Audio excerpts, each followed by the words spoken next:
progress in changing the view from the public perspective of this department, I think there's a lot more work to do. And I think to throw it all down the tubes over the he said, she said that I find in this packet is a waste of our money. We have wasted the last year, actually year and a half.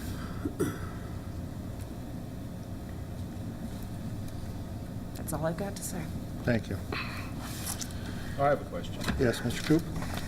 Now, let me see if I got this straight. If the council does nothing, then on December 16th, Mr. Lanning will become a full-time regular employee. Is that December correct? 15th. December 15th. We keep saying 16th, but it's actually the 15th. But anyway, Okay, 15th. just Is clarify. that correct? Yep. That, It's the 15th, right? Sorry. Sure. It's the 15th. That's the due date, right?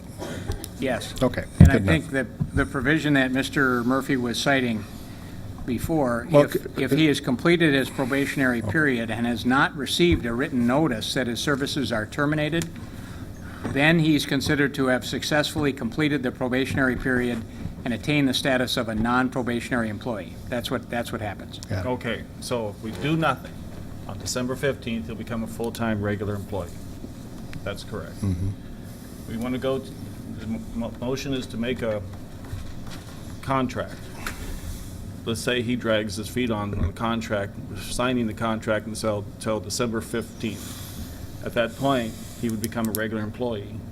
So what would be the point, why wouldn't Mr. Lanning drag his feet on signing any sort of employment contract when he knows that, what is it, 8 days?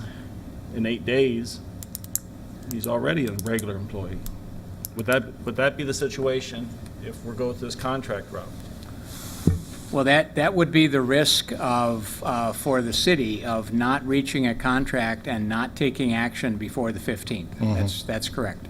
But if Okay. we had a meeting scheduled for the 14th and we hadn't made enough progress, I'm sure that would cover everything. We'd have to have an open, probably a personnel meeting. No, we'd have to have a full council meeting, wouldn't it? Special meeting. Okay, Mr. LaFever, is there, it feels like we're kind of inching towards a conclusion here, but the question of the contract is on the table. That's been a motion and a second. What would such a contract look like? Just a thumbnail sketch of if you were going to draw something up that essentially is offering Chief Mr. Lanning another shot to improve his performance, and say we called it 6 months. You know, are we, so we, just as a figure out of the air, 6 months. What would be our guarantee on the other end that we could, if these improvements haven't occurred, that we could terminate employment without going through a huge deal? Because right now, it's pretty simple. Despite some of the statements that were made to the contrary earlier, if we want to terminate Mr. Lanning, we terminate him and it's done.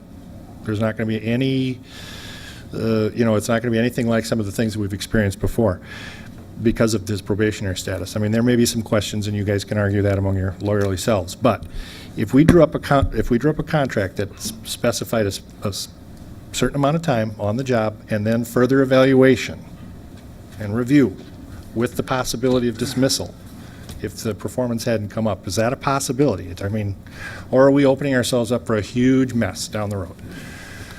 Well, I think what you've asked, Mr. Mayor, is it's possible to have a contract such as you're describing, where you would describe more specific performance standards that the city expected to be met, and you would describe a specific term of the contract, either 6 months or a year, whatever it is, and then you would describe what would happen if those performance standards weren't met. That is, there would be presumably what the city would be looking for would be an uncontested termination or separation at that point. Frankly, that gets to be a tricky kind of legal contract to draft and to get agreement on, but that would be possible. Now, Mr. Spector, I'll give you a minute. What's your opinion?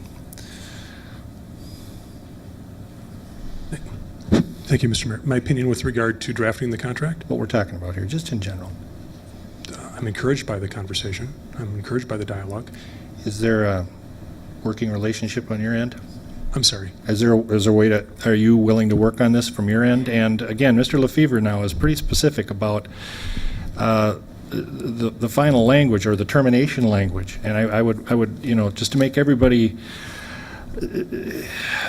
we do not want to go through a protracted, expensive dismissal if this employee, who we all up here like as much as anybody out there, but we have to deal with it from an employer-employee relationship, and it's, you know, this isn't easy for anybody up here. So with all due respect, if we can come to some sort of agreement, we already have a motion on the table to talk about this, then I think that with further assurances from Mr. LaFever and from you, Mr. Spector, that we could work something out, then perhaps we should. Now, the caveat is, I'm not going to forget what Mr. Coop said, and that is that we will have a special session scheduled for the 14th, if this hasn't been worked out to everybody's agreement, and then we will meet and we will dismiss.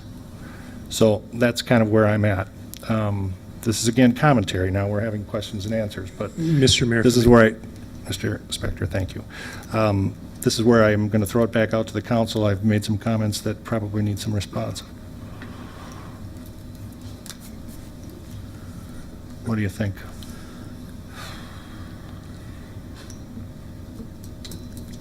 Mr. Mayor, I think it's workable, and I think that, or doable, whatever you want to call it. I've been accused of having bad language tonight, but we'll get there.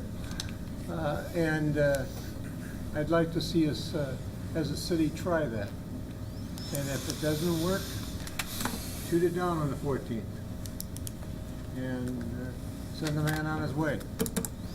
But I think that this gentleman has, I've worked with him on the safety committee, and I've been very impressed with his positive attitude, much like these people out in the audience have manifested this evening. And so I don't want to do something that's going to ruin anybody's career for the future if they're willing and able to address the issues that are being brought to them. And I think our man in the saddle at the moment, that's in the hot seat at the moment, has the wherewith to address that on a timely basis if he's given the